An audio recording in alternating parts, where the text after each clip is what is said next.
Hey everybody, KC here. So today we have another in our series of author interviews. Our guest is Mark Greaney, who is the author of the Greyman series of novels. In addition to the Greyman series, the 10th is just out this week. It's called Relentless. He's also co-wrote several books with Tom Clancy, then took over the Jack Ryan series for a period of time after Clancy passed away. Really, really interesting guy. I have to tell you, I had never read any of the Greyman novels before I read Relentless. And the first thing I did when I finished with Relentless is I downloaded to my Kindle the first one. And having read the first one, I've now downloaded the second one, and I'm going to work my way through the series because it's absolutely terrific. They are a ride, and I love it when you pick up a novel and it takes you for a ride. He's an interesting guy, interesting insights about writing, about characterization, about how the pandemic has changed his life. And we talk about all of that, and we talk about a little movie based on one of his books that's going to be coming out probably in about a year. But he talks about a lot about that. So anyway, Mark Greaney, the book is Relentless. It's the Greyman series of thrillers. I hope you enjoy.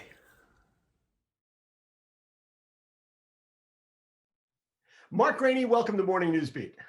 Hey, thanks for having me. So, well, first of all, let me ask you, how has the pandemic changed your life? I hope you and your family are healthy. I mean, how has it affected your work processes? Well, yeah, fortunately, my family and I are healthy. I got married in September.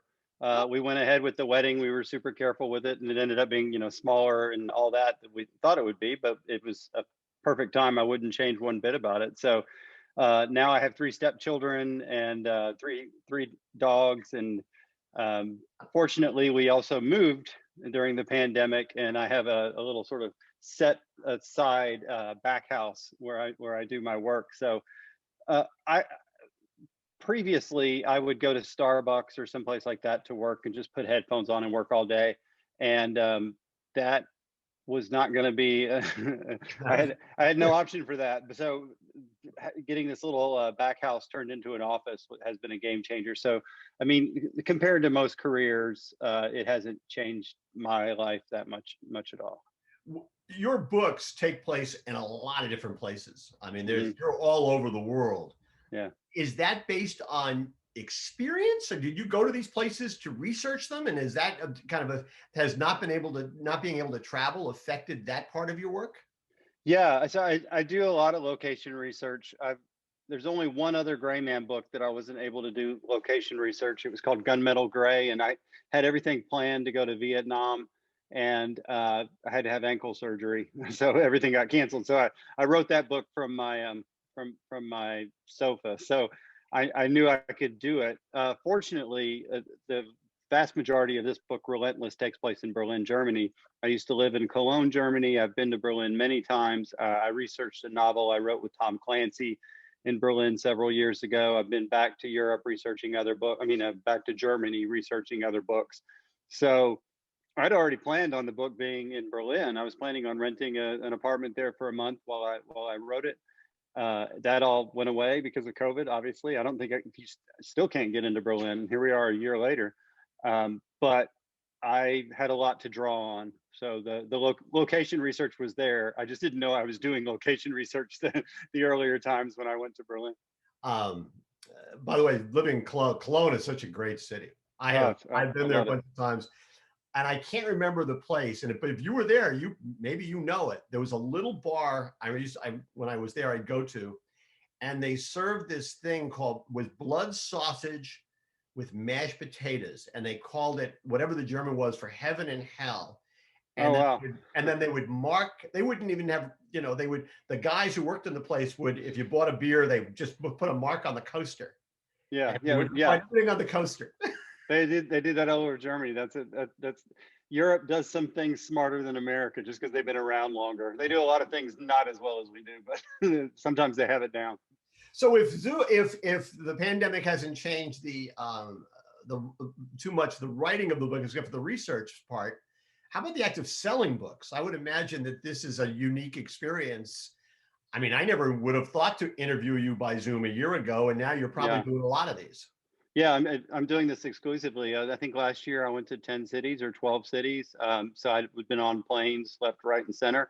The weather is really bad right now where I live and where a lot of people live. So I bet you the tour would have been a big mess Right. anyway. So this is fortuitous that you're able to do this. Um, UPS delivered 10 cases of books to my front door that I signed for a bookstore, and they delivered other packages of books to sign for stores, and then I mail them back out to the stores. So there's signed copies here and there. That's never happened before. Usually I'm in the store signing the books. So there's a lot of differences, but look how lucky we are with technology that I'm able to walk right out my back door, 30 steps past my pool, step back here, and then be talking to you. It's amazing. It is amazing. So for people who have not read any of the Greyman novels, and this is the 10th, right? It's the 10th, yeah. 10th. Take us back to the beginning. Just give us the basic elevator pitch for the Greyman novels. Yeah, so it follows my hero, a guy named Cortland Gentry, who was a former CIA paramilitary operations officer, and then in the series he goes on the run from the CIA because of for reasons he doesn't even understand, and that gets rectified more or less. And now at this point in book 10, he's working on a contract basis for the agency. So yeah, so he's a guy who's been a hitman, done all these things, but he has very much a moral compass. It might not point true north like you and I, but he has a moral compass, and he only does work that he feels is very righteous amongst like the geopolitical realm. I was wondering if there was a specific challenge in making your protagonist an assassin, not generally the most sympathetic of professions, I guess. Yeah, I would imagine that's something you had to pay very close attention to, so you wouldn't lose the audience on chapter 3 or whatever. sure. You have to sympathize with him and empathize with him, and really, these books are written where you're basically looking over his shoulder as these things are happening, and you have to feel for him. So I do establish in each book, and I will say this: it's very important that book 10, Relentless. If you haven't read the first 9 books, you don't have to go buy the first 9 books. You pick this book up, and it immediately throws you into the action, and you understand, what you're dealing with and who the characters are. Um, it's very important that in each book I establish him as a sympathetic character, even though he's doing things that are very rough and tumble and very I won't even say questionable, because he's always trying to do the right thing, but the things that can be off-putting, I guess, if you don't know what you're getting into.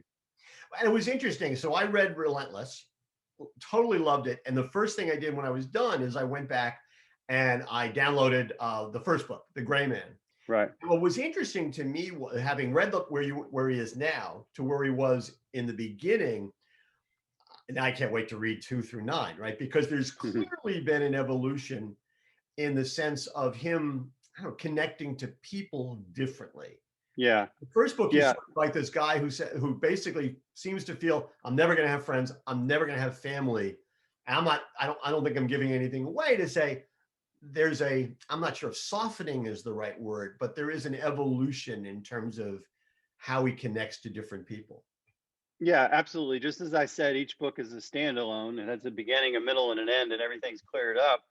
Um, the longer story arc exists as well. And so he does have colleagues now that he didn't have earlier in his career, and he's been double crossed left, right, and center by people who come in and out. Um, I I would say Relentless, out of all 10 books, has the most intrigue and the most just straight up espionage novel, the most sort of shifting alliances. I kind of wrote it almost like an old style Cold War spy novel in a contemporary setting. So he has developed over the story arc from a kind of a lone assassin to someone who is part of a very small team, some of the members of which he does not necessarily trust, but he is trying to do the right thing. Yeah, it's interesting. Well, I'm curious. You said there is a character arc. Do you have that planned out longer term? I mean, do you know where he's going to be in book 15 and book 20? I mean, do you sort of have a sense of that, or is it more evolutionary in terms of when you sit down to write? Yeah, I wish I had it all planned out. It's people ask me from the beginning. They're like, from book one, did you know where this was going? And I was like, I was just trying to get published. I just wanted to be an author, and I wanted to hold a book in my hand with my name on it. And I really didn't even think about it being a series or book two.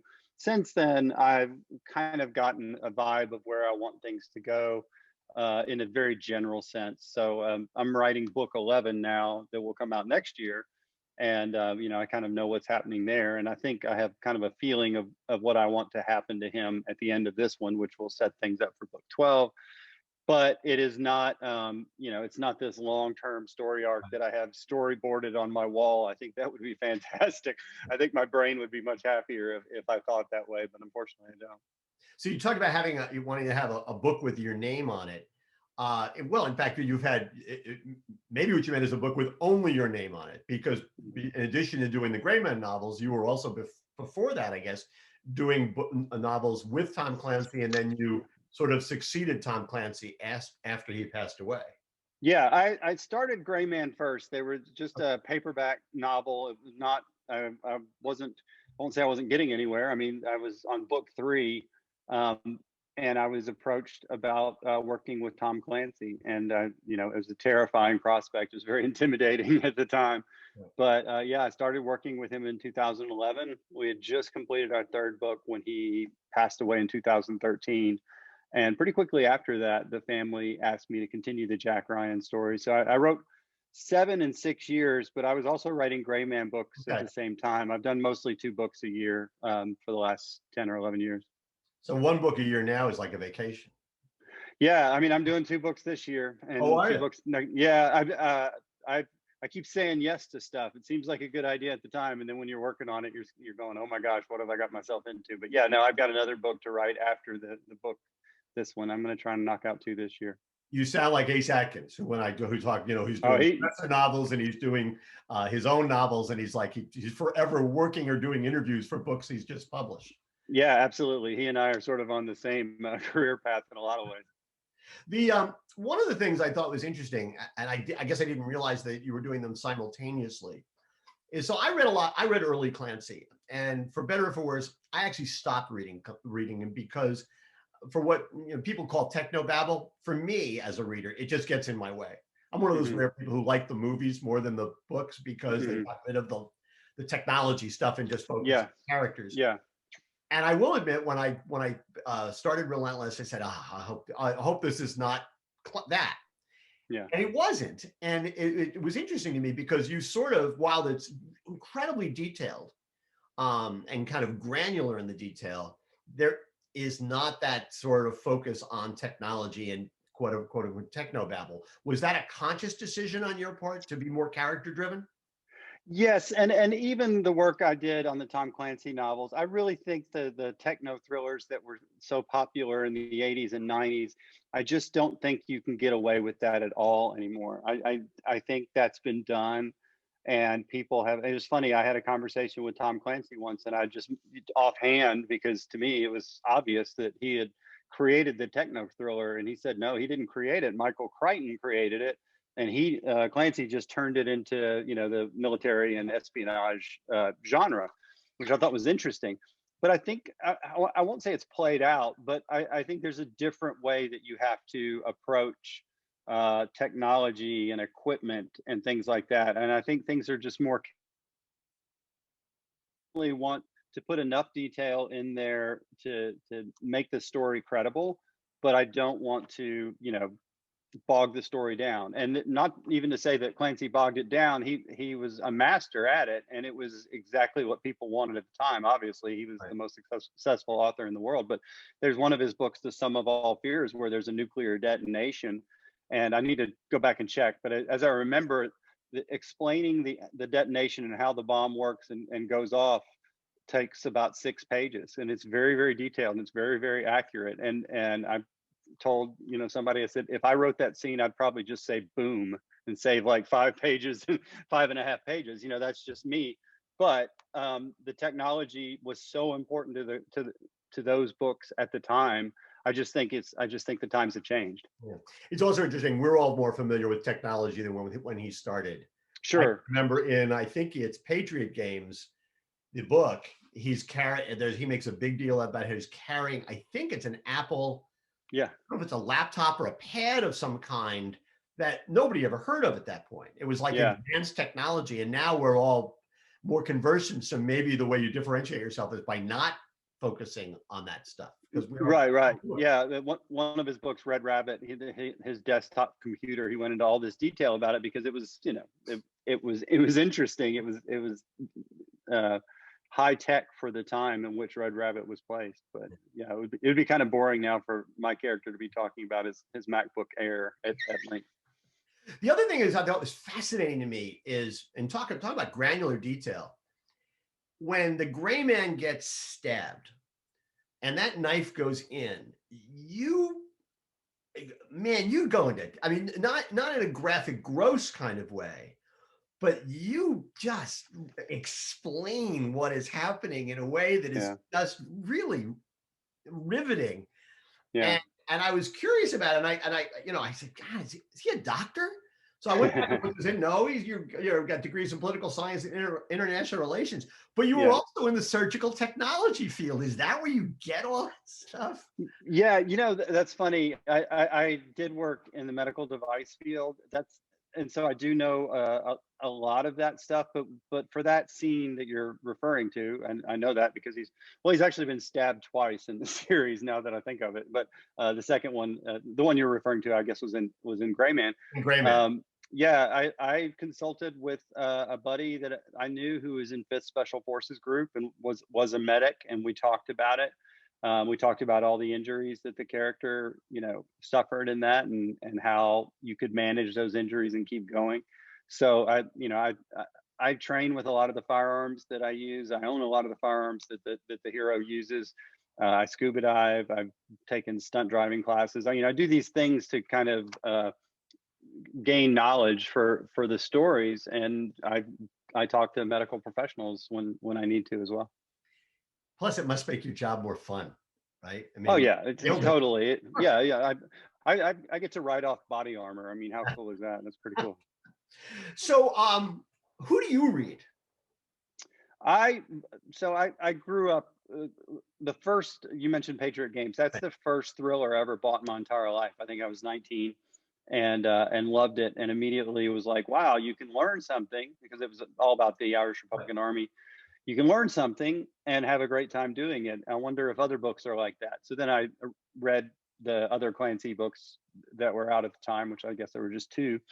And then I read Frederick Forsyth and Nelson DeMille and Jean Le Carré, of course. I became a huge Le Carré fan. And now I read Daniel Silva. There's new guys who are really good. Don Bentley's really good. I read Brad Thor's great. Brad Taylor's great. There's a guy named Ralph Peters who's an American author who I really, really like, who's not nearly as well known as he should be. So, with my job, I have to read a lot for researching the book that I'm working on, and I write 2 books a year. So I don't just pick up books for pleasure the way I used to, but when I can, I do, for sure.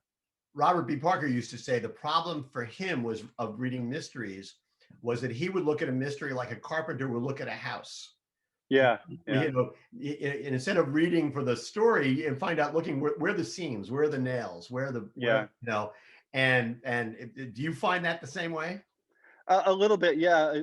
I'll be reading, and I'll be like fixated on why the author decided to do it that way, or in this point of view, or whatever.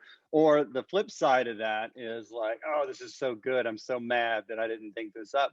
And that happens too. And before I was a published author, I said, it's really inspiring to read good writing. It makes you want to, pursue writing more. I said, but it's so much more inspiring to read bad writing that got published. And you're like, hey, I could do better than this guy. So that was a balance. Every now and then I'd pick up a book and I'd be like, man, this stinks for these 55 reasons. I need to keep writing because I can do better than this. So people who don't know the Greyman are about to, within probably in the next year or so, are about to learn a lot more about him, because there's going to be a movie, right? Yeah. So tell us about that. Yeah, I initially optioned the film rights to Greyman in 2009, like a month before the book came out. And it's been with different studios. There's been multiple screenplays. There's been any big actor you can think of has been attached to it at one point or another. And they actually almost made it once back in like 2012 with Brad Pitt. But it moved to another studio and things came and went. The Russo brothers, who are the directors that did several of the Marvel films, Captain America and Endgame and Infinity War, they wrote the most recent script, and they are set to direct it for Netflix. And the Gray Man's going to be played by Ryan Gosling, and the villain, a guy named Lloyd, is being played by Chris Evans. And they start shooting March 1st, so just a couple weeks. Wow. And that's a pretty good lineage. I think you have a pretty good shot of this being an enormous hit. And I think I read that it's like Netflix's biggest movie ever, original. Yeah, yeah, it's the biggest budget that they've put into a movie, a $200 million budget for a Netflix film. So it's pretty good. So how are you approaching it as an author? Because there's different ways to do it, right? I mean, there's the way Michael Connolly sort of approached Bosch with Amazon, which is hands-on, totally hands-on. Yeah. Now, the Spencer novel that ran on Netflix, the Spencer book, I mean, Ace Atkins didn't really have anything to do with it, and it's part of the Parker estate anyway. Right. And as far as I'm concerned, they totally screwed it up. I mean, they did a horrible job. So how are you approaching it? Are you involved? Are you connected to it at all? I'm not directly involved. There's nothing in the paperwork that says I'm involved at all. But when Joe Russo was writing the screenplay, he had me come out to him, and I spent a few days with him and his brother Anthony, and we talked about the protagonist. We talked about where the series goes from there. They wanted to make this a franchise from the beginning, I think, and so we talked about just later books and that sort of stuff. So they were very kind to involve me in that. And as soon as Joe finished his screenplay, he sent it to me to see what I thought, and I thought it was, not only did I think it was fantastic, it was, in my opinion, it was the closest of the 4 screenplays I'd read at that time to the original book. We stay in touch, the Russos and I.